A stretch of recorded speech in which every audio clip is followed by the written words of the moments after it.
بادشاہوں کو اسلام کی دعوت۔ دوستوں، پارٹ 1 میں ہم نے اس واقعے میں یہ جانا کہ بادشاہوں کو اسلام کی دعوت نبی پاک صلی اللہ تعالیٰ علیہ وسلم نے روم کے بادشاہ ہرقل کے نام خط لکھا تھا، اور اس خط میں نبی پاک صلی اللہ تعالیٰ علیہ وسلم نے کیا لکھا تھا اور روم کے بادشاہ ہرقل نے اس خط کا کیا جواب دیا، اور اس نے اسلام قبول کیا یا نہیں کیا۔ چلیے آج کے اس پارٹ میں، یعنی کہ لاسٹ پارٹ ہے، آج آپ کو پتہ چل جائے گا کہ بادشاہ نے اسلام قبول کیا یا نہیں کیا، اور دوسرے بادشاہوں کو نبی پاک صلی اللہ تعالیٰ علیہ وسلم نے جب اسلام کی دعوت دی تو انہوں نے کیا کیا۔ السلام علیکم دوستوں، بادشاہوں کو اسلام کی دعوت۔ پارٹ 1 میں ہرقل بادشاہ کو نبی پاک صلی اللہ تعالیٰ علیہ وسلم نے خط لکھا تھا، جس کے جواب میں اس نے، آپ پارٹ 1 میں جائیں گے تو آپ کو مل جائے گا، اور اس ہرقل کا جواب، یعنی کہ اس نے اسلام قبول کیا یا نہیں کیا، یا اور بھی بادشاہوں کو جو نبی پاک صلی اللہ تعالیٰ علیہ وسلم نے خط کے ذریعے اسلام کی دعوت دی تھی، انہوں نے کیا کیا اور اسلام قبول کیا یا نہیں کیا، اس کے بارے میں آج کے اس واقعے میں آپ کو بیان کروں گی دوستوں۔ اور دوستوں، اگر آپ نئے ہیں، آپ نے میرے چینل کو سبسکرائب نہیں کیا ہے، تو آپ میرے چینل کو سبسکرائب کر کے میری ویڈیوز کو لائک، شیئر اور کمنٹس کریں۔ دوستوں، ابو سفیان سے ہرقل کی بات چیت ہوئی، اور اسی بات چیت کے دوران ہرقل نے کہا کہ تم کہتے ہو کہ اس کے خاندان میں کبھی کوئی بادشاہ نہیں ہوا، اگر ایسا ہوتا تو ہم خیال کرتے کہ اس کے دل میں بھی بادشاہ بننے کی خواہش ہے۔ اور اسی گفتگو کے بعد ابو سفیان کہتا ہے کہ اے خدا کی، ابو سفیان نے بتایا اس بادشاہ کو کہ وہ کہتا ہے کہ اے خدا کی عبادت کرو، نماز پڑھو، سچ بولو اور نیک بنو۔ اسی گفتگو کے بعد میں ہرقل نے کہا کہ تم کہتے ہو کہ اس کے خاندان میں سے کسی نے پہلے نبی ہونے کا دعویٰ نہیں کیا، اگر ایسا ہوتا تو ہم یہ سمجھتے کہ یہ خاندانی اثر ہے، اور تم کہتے ہو کہ اس کے خاندان میں کبھی کوئی بادشاہ نہیں ہوا، اگر ایسا ہوتا، یعنی کہ پہلے اس کے خاندان میں اگر کوئی بادشاہ ہوتا تو ہم یہ خیال کرتے کہ اس کے دل میں بھی بادشاہ بننے کی خواہش ہے۔ تم مانتے ہو کہ وہ جھوٹ کبھی نہیں بولتا ہے، بس جو شخص اپنے بارے میں کبھی جھوٹ نہیں بولتا تو وہ اللہ تعالیٰ کے بارے میں کیسے جھوٹ بول سکتا ہے؟ اگر کمزور لوگوں نے اس کو مانا ہے، یعنی اسلام کو مانا ہے، تو یاد رکھو کہ اللہ کے ہر پیغمبر کو شروع میں ماننے والے کمزور اور غریب لوگ ہی ہوتے ہیں۔ تم بتاتے ہو کہ وہ جس دین کی تبلیغ کرتا ہے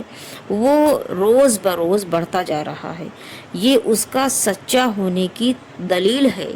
اگر یہ سب باتیں درست ہیں تو یاد رکھو کہ ایک دن روم کی اس سلطنت پر اس کا قبضہ ہو جائے گا، یعنی کہ ایک دن اسلام روم میں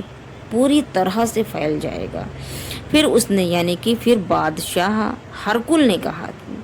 مجھ کو خود خیال تھا کہ ایک پیغمبر آنے والا ہے، یعنی کہ مجھے خود لگتا تھا کہ ایک پیغمبر آنے والا ہے، لیکن مجھے یہ خیال نہیں تھا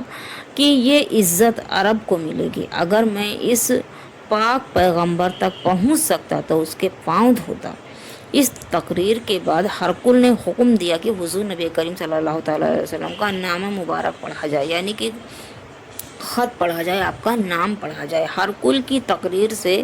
درباریوں کے، یعنی کہ دربار کے پادری جو وہاں پہ بیٹھے تھے، پہلے سے ہی سخت ناراض تھے، غصے میں آ گئے تھے۔ اب خط کو سنا، یعنی کہ جب حضور نبی کریم صلی اللہ تعالیٰ علیہ وسلم کے خط کو سنا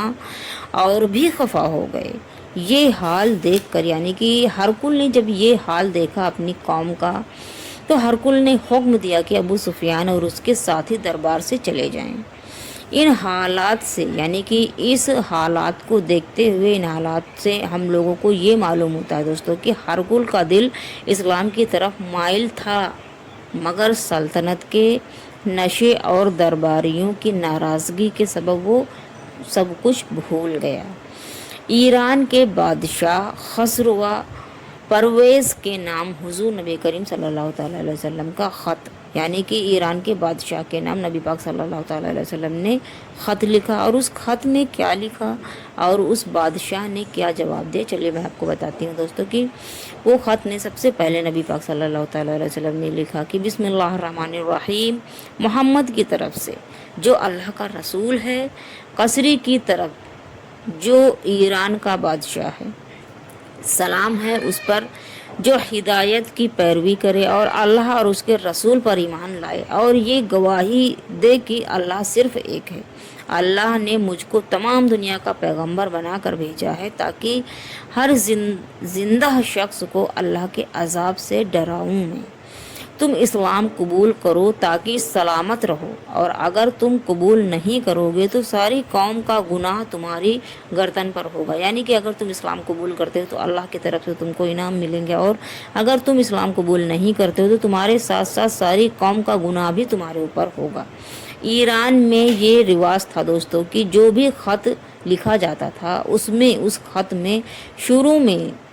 بادشاہ کا نام ہوتا تھا، مگر اس خط میں، یعنی کہ جو خط نبی پاک صلی اللہ تعالیٰ علیہ وسلم نے لکھا تھا اس کے شروع میں اللہ کا نام تھا، پھر حضور نبی کریم صلی اللہ تعالیٰ علیہ وسلم کا، اور اس کے بعد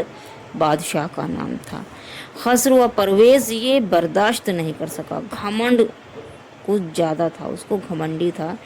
اور وہ برداشت نہیں کر سکا اور آگ ببولا ہو گیا، اور حضور نبی کریم صلی اللہ تعالیٰ علیہ وسلم کا خط مبارک پھاڑ کر پھینک دیا، اور اپنے گورنر باز ان کو حکم دیا کہ حضور نبی کریم صلی اللہ تعالیٰ علیہ وسلم کو گرفتار کر کے ایران بھیج دیں۔ خسرو پرویز شہنشاہ ایران نے آپ کو بلایا ہے، یعنی کہ دوستوں اس نے جب حکم دیا پرویز نے کہ نبی پاک صلی اللہ تعالیٰ علیہ وسلم کو گرفتار کر کے ایران بھیج دیا جائے، بعض یعنی کہ اس کے جو گورنر تھے وہ فوراً ہی اپنے آدمی مدینے انہوں نے بھیجے، اور بھیج کر آپ نبی کریم صلی اللہ تعالیٰ علیہ وسلم کی خدمت میں وہ آدمی حاضر ہوئے اور کہا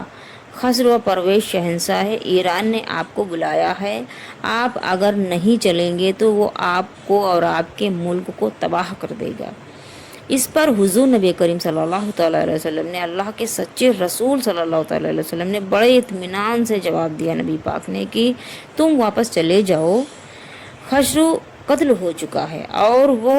دن قریب ہے جب اسلام کی سلطنت ایران کے دارالحکومت پر تک پہنچ جائے گی۔ یعنی کہ نبی پاک صلی اللہ تعالیٰ علیہ وسلم نے ان ملازموں کو بتایا کہ تم لوگ یہاں سے چلے جاؤ، تمہارا بادشاہ قتل ہو چکا ہے، اور وہ دن دور نہیں ہے جب ایران کی سلطنت پر بھی دارالحکومت تک اسلام پہنچ جائے گی۔ دونوں آدمی واپس آئے تو انہیں معلوم ہوا کہ خسرو پرویز کو اس کے بیٹے شیرویہ نے قتل کر ڈالا ہے۔ بازآن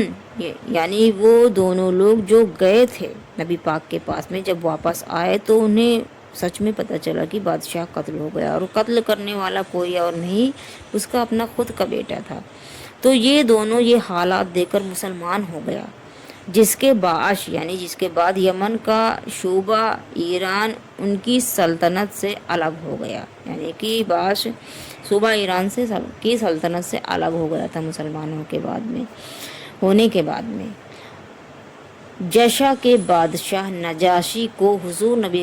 بھی حضور نبی کریم صلی اللہ تعالیٰ علیہ وسلم نے خط بھیجا۔ نجاشی نے خط پڑھا تو فوراً مسلمان ہو گیا، اور جواب میں حضور نبی کریم صلی اللہ تعالیٰ علیہ وسلم کو یہ خط لکھا۔ یعنی کہ دوستو اسلام کی دعوت نبی پاک صلی اللہ تعالیٰ علیہ وسلم نے بادشاہ جشا کو بھی دیا، لیکن جب جشا نے نبی پاک صلی اللہ تعالیٰ علیہ وسلم کا خط مبارک پڑھا تو وہ فوراً ہی مسلمان ہو گیا، اور اس کے بدلے میں اس نے بادشاہ جشا نے نبی پاک صلی اللہ تعالیٰ علیہ وسلم کو خط لکھا، بسم اللہ الرحمن الرحیم، محمد رسول اللہ صلی اللہ تعالیٰ علیہ وسلم کی خدمت میں نجاشی کی طرف سے، اے اللہ کے پاک نبی، آپ پر سلام، اللہ کی رحمت اور برکت ہو۔ عرض یہ ہے کہ آپ کا فرمان میرے پاس پہنچا، اللہ کی قسم جو زمینوں اور آسمانوں کا مالک ہے جو کچھ آپ نے حضرت عیسیٰ کے متعلق تحریر فرمایا ہے، عیسیٰ اس سے زیادہ بھر بھی کچھ، ذرہ برابر بھی کچھ نہیں ہے، ذرہ برابر بھی بڑھ کر کچھ نہیں ہے جو بھی آپ نے فرمایا حضرت عیسیٰ علیہ السلام کے بارے میں نے آپ کے تعلیم سیکھ لی ہے، یعنی کہ میں نے آپ کا اسلام قبول کر لیا ہے، آپ کی تعلیم کو میں نے سیکھ لیا ہے۔ آپ کے چچا جاد بھائی حضرت جعفر اور دوسرے مسلمان میرے پاس آرام سے ہیں۔ میں اقرار کرتا ہوں کہ اللہ تعالیٰ کے رسول، آپ اللہ کے رسول ہیں اور سچائی ظاہر کرنے والے ہیں۔ میں سچے دل سے آپ کی دعوت قبول کرتا ہوں۔ میں نے آپ صلی اللہ تعالیٰ علیہ وسلم کے چچا جاد بھائی کے ہاتھ پر آپ کی بیعت اور اللہ تعالیٰ کی فرما برداری کا اقرار کر لیا ہے، یعنی میں نے اسلام قبول کر لیا ہے۔ میں آپ کی خدمت میں اپنے فرزند آرہا کو بھیج رہا ہوں، اور اگر آپ کا حکم ہوا کہ میں بھی آپ کی خدمت، یعنی کہ آپ نبی کریم صلی اللہ تعالیٰ علیہ وسلم کی خدمت میں حاضر ہوں تو میں بھی حاضر ہو جاؤں گا، تو حاضر میں ضرور ہو جاؤں گا، کیونکہ مجھے پورا یقین ہے کہ آپ جو فرماتے ہیں، جو فرمایا ہے آپ نے، وہی حق ہے، وہی سچ ہے۔ اے اللہ کے سچے رسول، آپ پر سلام ہو۔ یہ جشا کے بادشاہ نجاشی کا خط نبی پاک صلی اللہ تعالیٰ علیہ وسلم، ان کے نام تھا جشا کے بادشاہ نے یہ خط، یعنی کہ یہ جشا کے بادشاہ نجاشی نے حضور نبی کریم صلی اللہ تعالیٰ علیہ وسلم کی یہ نام آپ کے خط لکھا تھا اور اسلام کو قبول کر لیا تھا، اور باقی 2 بادشاہوں کو، یعنی کہ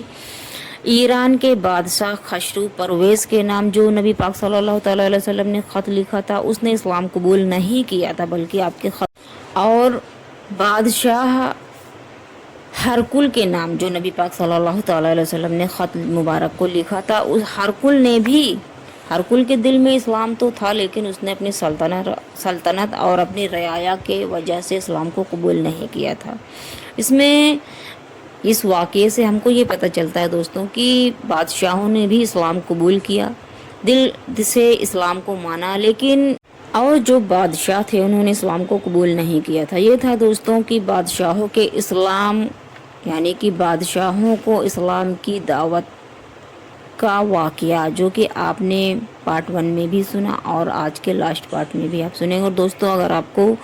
یہ میرا واقعہ، یہ میری ویڈیو پسند آئی ہو تو آپ میرے چینل کو سبسکرائب کر لیں، میرے چینل کو سبسکرائب کر کے میری ویڈیوز کو لائک، شیئر اور کمنٹ کریں۔ اور دوستوں، میری ویڈیوز کبھی غلط نہیں ہوتی ہیں۔